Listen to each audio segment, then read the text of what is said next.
For many new moms, the hardest part of breastfeeding is not the daytime feedings, it is surviving the nights. If you are trying to pump at night without completely losing sleep, you are not alone.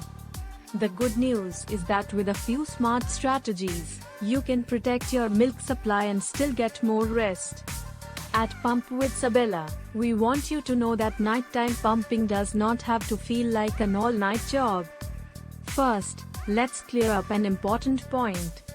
In the early weeks, especially during the first month postpartum, many parents need at least one nighttime milk removal session because prolactin, the hormone that helps make milk, is naturally higher overnight.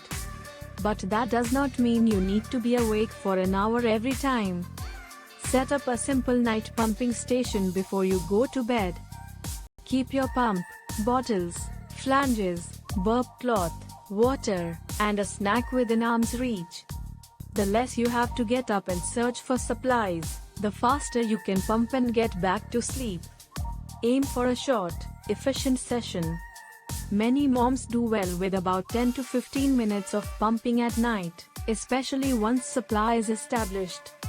You do not need to completely empty the breasts every single time unless your healthcare provider or lactation consultant has advised you to. Use dim lighting and avoid checking your phone. Bright light and scrolling can wake up your brain and make it harder to fall asleep again. Keep the room calm and quiet. If your baby wakes to feed, consider pumping one side while the baby nurses on the other, or pump immediately after the feeding instead of setting a separate alarm later. Combining feeding and pumping can save a significant amount of sleep. Hands-free pumping can also help.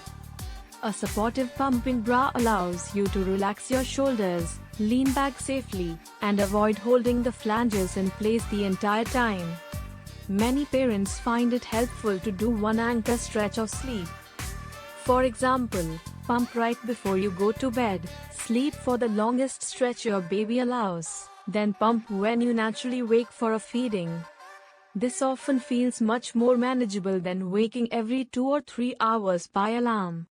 If you are exclusively pumping, ask your lactation consultant when it may be appropriate to gradually reduce nighttime sessions. Once supply is stable and baby is growing well, some parents can slowly extend the time between overnight pumps without a major drop in supply.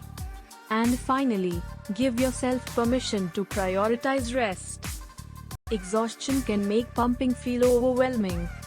A well-rested parent is better able to care for both baby and themselves. If you are consistently getting less than 4 or 5 hours of total sleep in 24 hours, reach out to your healthcare provider or lactation consultant for a personalized plan. You are not failing if nights feel hard. Protecting your sleep is part of protecting your breastfeeding journey, and small changes can make a big difference.